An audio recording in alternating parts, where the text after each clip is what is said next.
साहब, मेम साहब। अरे भाई लक्ष्मी, देखो भाई जरा ये। आ रही हूँ। अरे तू आ गई? जी सुन, आज से मेरा और साहब का खाना तू ही बना दिया कर। जी ठीक है।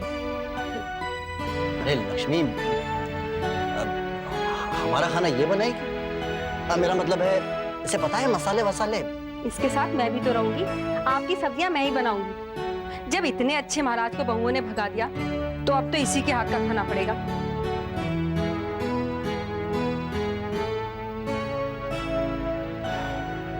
मोहन और मारिया तो ठीक है, लेकिन ये रॉकी कौन है?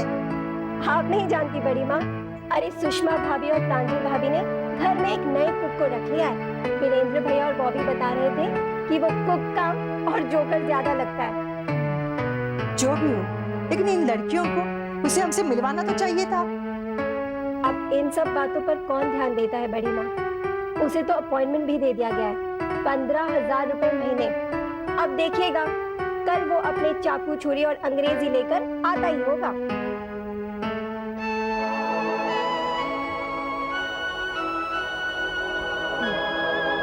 ये बात आपसे किसने कही कि दुर्गा प्रसाद जी ने कॉन्ट्रैक्ट कैंसिल कर दिया है?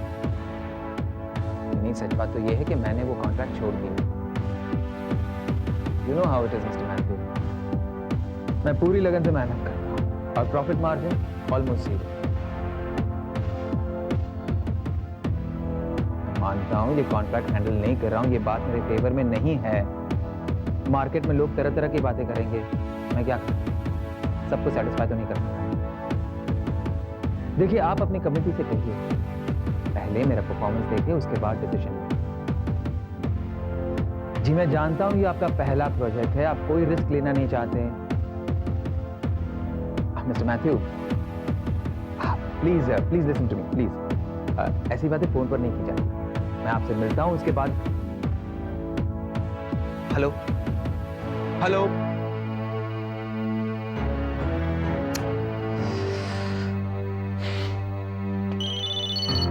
एक मिनट। हेलो सर, ऑफिस से बोल रहा हूँ मैं, शर्मा। हाँ शर्मा बोलो। सर, आपने गुप्ता एंड गुप्ता में फाइल देने को कहा था। मैं गया था सर। वो लोग तो फाइल रिसीव करने को तैयार नहीं। ऐसी बातें कर रहे हो?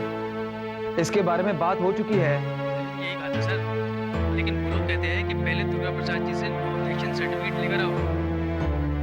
अब मैं इस फाइल का क्या करूँ सर? एक काम करो, तुम्हारे टेबल के नीचे जो डस्टबिन है ना, उसमें ये फाइल फेंक दो, समझे?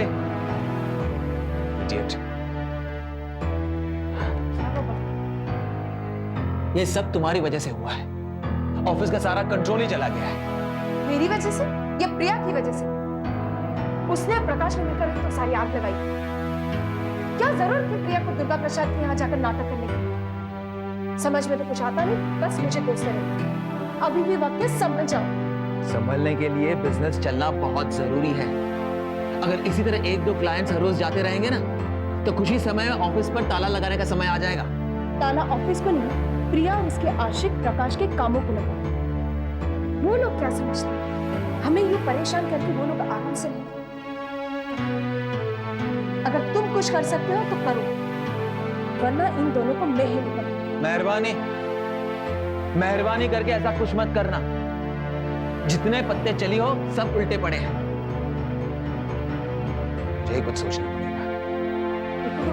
Please just leave me alone. Okay.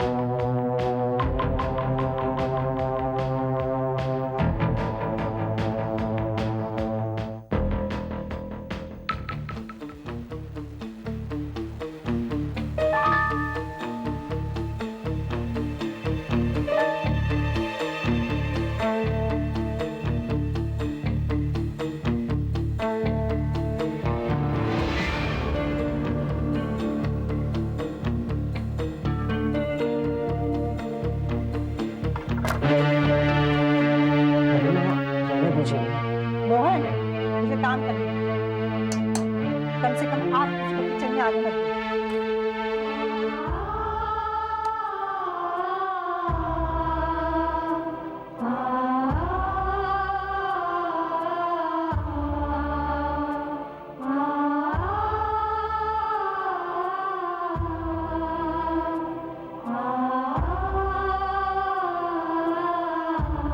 पापा प्लीज प्लीज बड़ी माँ को रोकिए ना।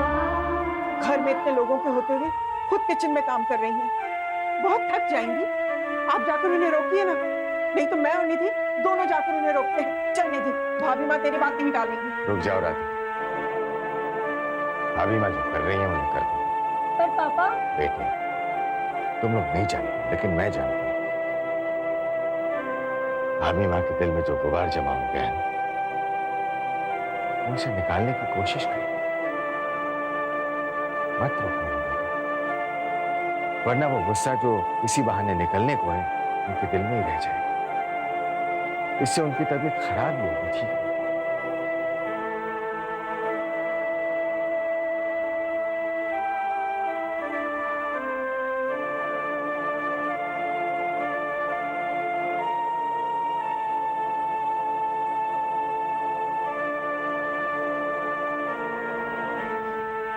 जहाँ प्यार के फरिश्ते, ऐसा है ये घराना, जिंदा दिलों के दम से, जिंदा है ये घराना।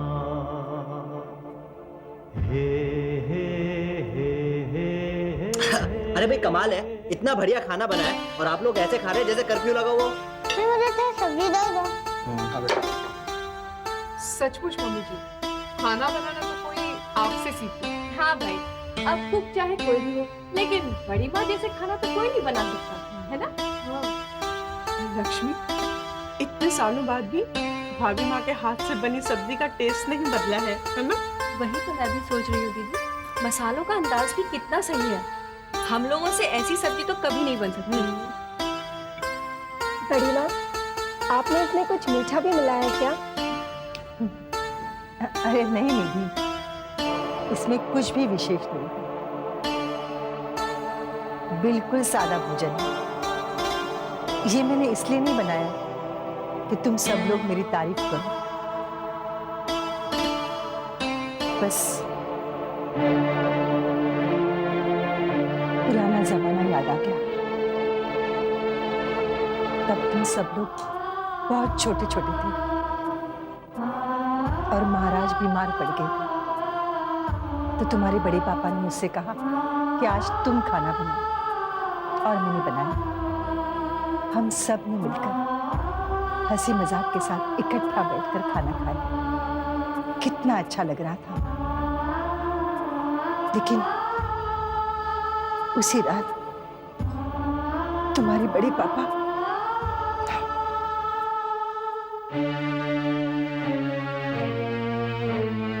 मैं जानती हूँ शायद आज आखिरी बार तुम सब लोग इकट्ठा बैठकर खाना खाओगे। घर का अन्न तो वही है, लेकिन सबके मन बदल गए हैं। मेरे बच्चों, तुम सब लोग नए जमाने के हो और ये बुढ़िया तो जैसी थी वैसी ही है। बस इच्छा हुई कि आज एक बार, शायद आखिरी बार, तुम सबको एक साथ इकट्ठे बैठकर खाना खाती देखो।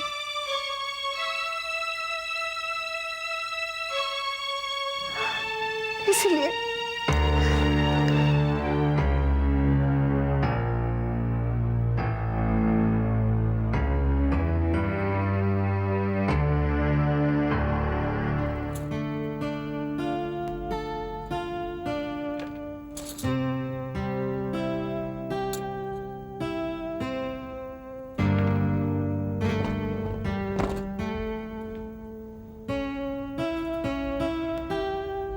क्या हुआ?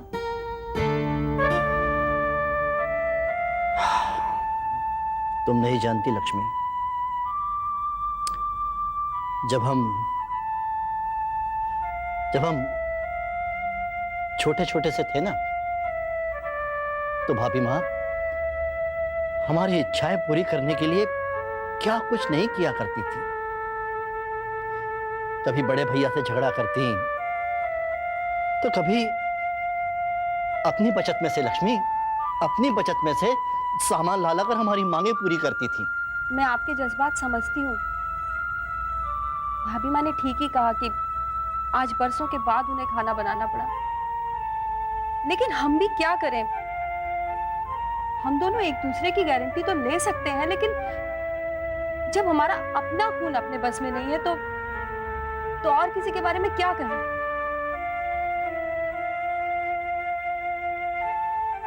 ठीक कह रही हो लक्ष्मी, चाहकर भी हम कुछ नहीं कर सकते। जमाना ही ऐसा आ गया है, क्या करें। ओहो सुरेन, मैं तुम्हें कब से समझाने की कोशिश कर रही हूँ, लेकिन तुम समझते ही नहीं। देखो सुरेन, ये जमाना है फास्ट फूड और फास्ट लाइफ का, और तुम भी बड़ी माँ के इमोशनल ड्रामे में आ गए। अरे जब उन्हें खाना खाना ही था तो किसी से भी कह देती, घर में बन जाता उनके लिए खाना। इतना बड़ा ड्रामा करने की क्या जरूरत थी? और फिर जब मोहन है इस घर में, तो मुझे तो समझ में नहीं आता कि ये सब तकलीफ उठाने की जरूरत क्या है। बात तुम ठीक कर रही हो प्रांजू, लेकिन क्या जनरेशन गैप का मतलब मैं नहीं समझती? कुछ भी हो प्रांजू, हमें हमारे बुजुर्गों की इज्जत करनी चाहिए, उनके जज्बातों की कदर करनी चाहिए। कुछ भी हो, बड़ी माँ को बुरा तो लगा है। फिर वही बात, मुझे मालूम बुरा लगा है ना, अच्छा भी लगने लगेगा। देखो सुरेन, तुम मुझे एक बात बताओ, बड़ी माँ हमेशा ये एक्सपेक्ट क्यों करती है? हाँ, एक्सपेक्ट क्यों करती है हम लोगों से कि हम उनके मुताबिक जिएंगे इस घर में? अब बड़ी माँ पूरा दिन मंदिर में बैठ के पूजा पाठ करती रहती है, हम उनसे कुछ कहते नहीं ना, तो फिर वो हमारे तरीकों पे इस तरह से रिएक्ट क्यों करती है? सुरेन, ये सब ना इमोशनल ब्लैकमेलिंग है, इसलिए बेहतर होगा कि हम इस टॉपिक पे ना तो डिस्कस करें, ना तो इसके बारे में सोचें। अब आप चुपचाप सो जाए, सुबह जाना है ना आपने। लाइट बंद कर दूं?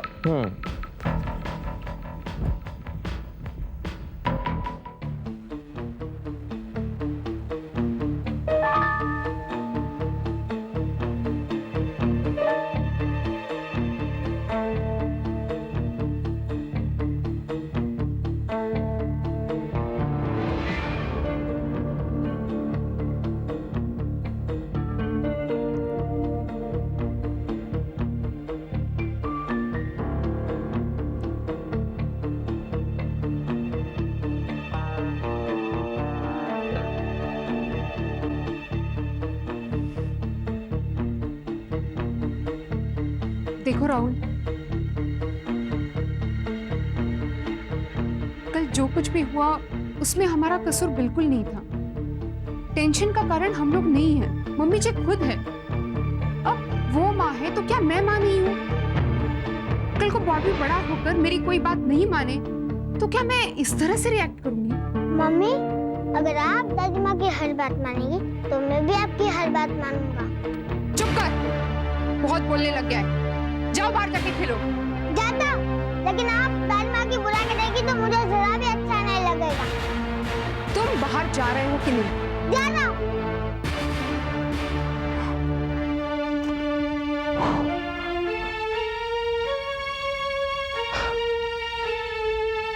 सुषमा, तुमने सुना बॉबी ने क्या कहा?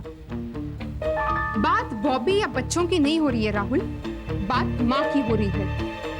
तौर तरीके और उसूलों वाली बात किसे अच्छी नहीं लगती, लेकिन ये भी एक सच है कि आज तक किसी भी माँ ने अपने तौर तरीके या उसूल बदले हैं तो अपने बच्चों के खातिर बदले।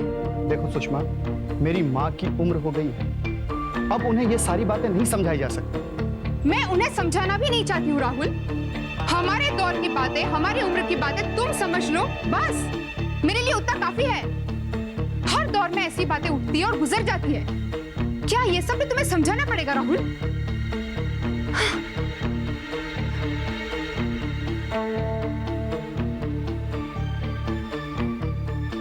आहिद, प्रकाश बेटा, ये नाकामी तुम्हारी नहीं मेरी है। अच्छा खासा बिजनेस था अपना, पर अब कुछ नहीं है। आई एम सॉरी बेटा, मैं तुम्हें कुछ नहीं दे पाया। डैड अब फिर से वही पुरानी बातें लेकर बैठ गए। अरे प्रकाश, ये किसे समझा रहा है? इसकी तो आदत है पुरानी यादों में खोया रहता है, आगे चलने का नाम ही नहीं लेता। लेकिन तो फिक्र मत करना, मैं तेरे साथ हूँ, हम आगे बढ़ेंगे। ये देख, मैं तेरे लिए छोटा सा एक टेंडर लेकर आया हूँ। अच्छा, हमें भी बताओ क्या है? Sorry Narayan, sorry. हमें एक पॉजिटिव पार्टनर चाहिए, और तुझ जैसे रोते धोते आदमी के साथ हम क्या बातें करेंगे? हाँ प्रकाश, जरा गौर से देखना। वो क्या है कि ये अंग्रेजी में है और मेरा हाथ जरा इंग्लैंड में तंग है। अरे तो क्या हुआ अंकल, छोटा हुआ तो क्या हुआ, मुझे लगता है कि इसमें मार्जिन जरूर होगा। हाँ हाँ, छोटा हुआ तो क्या हुआ, इसने भी तो छोटे से ही शुरू किया था, हम भी छोटे से शुरू करेंगे। जरा दिखाओ तो सही।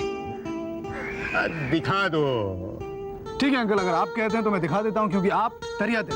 हाँ, लेकिन इससे कहो कि पहले जरा मुस्कुराए, खुश हो, आगे बढ़े, क्योंकि हमें what we need positive people. ये लीजिए। Thank you. आप लोग बैठिए, मैं चाय लेकर आता हूं। ओके बेटा। जाओ जाओ, पढ़। हाँ, एड्रेस समझ गए ना? ठीक है, टाइम पे पहुंच जाना।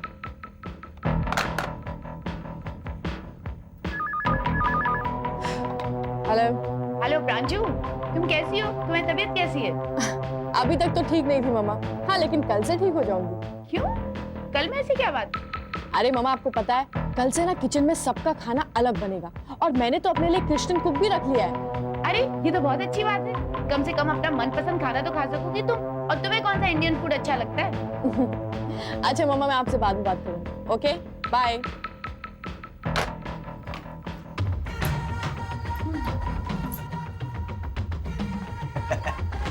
अरे उर्मिला, क्या बात है रही भाई प्रांजल से? तेरे चेहरे को देख के तो लग रहा है कोई अच्छी बात है रही है। अच्छी बात तो क्या भैया, लेकिन जरूरी बात है। अब कम से कम मेरी बच्ची अपने मनपसंद का खाना तो खा सकेगी।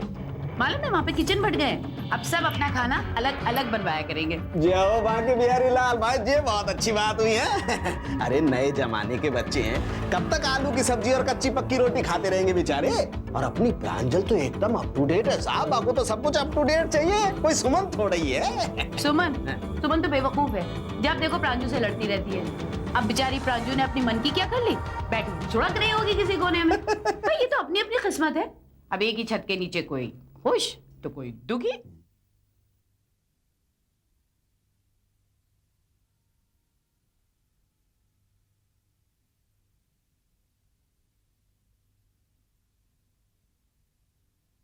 बड़ी माँ का दुखी होना हम सबके लिए दुख की बात है, लेकिन यू डोंट वरी अमित, वो ज्यादा दिनों तक दुखी नहीं रहेंगे। मैं तब तक हिम्मत नहीं हारूंगी जब तक प्रांजल को उसकी गलतियों का एहसास नहीं करा दो। वो तो ठीक है सुमन, लेकिन मुझे तुमसे एक शिकायत है। तुम जो भी काम करती हो अकेली करती हो, कभी कभी मुझे भी। नहीं अमित, अगर औरतों की बातों में मर्द शामिल हो जाए तो दीवारें जुड़ने के बजाय टूट जाती है। तुम बिल्कुल चिंता मत करो, मैं अपनी इस नादान बहन से खुद ही निपट लूंगी।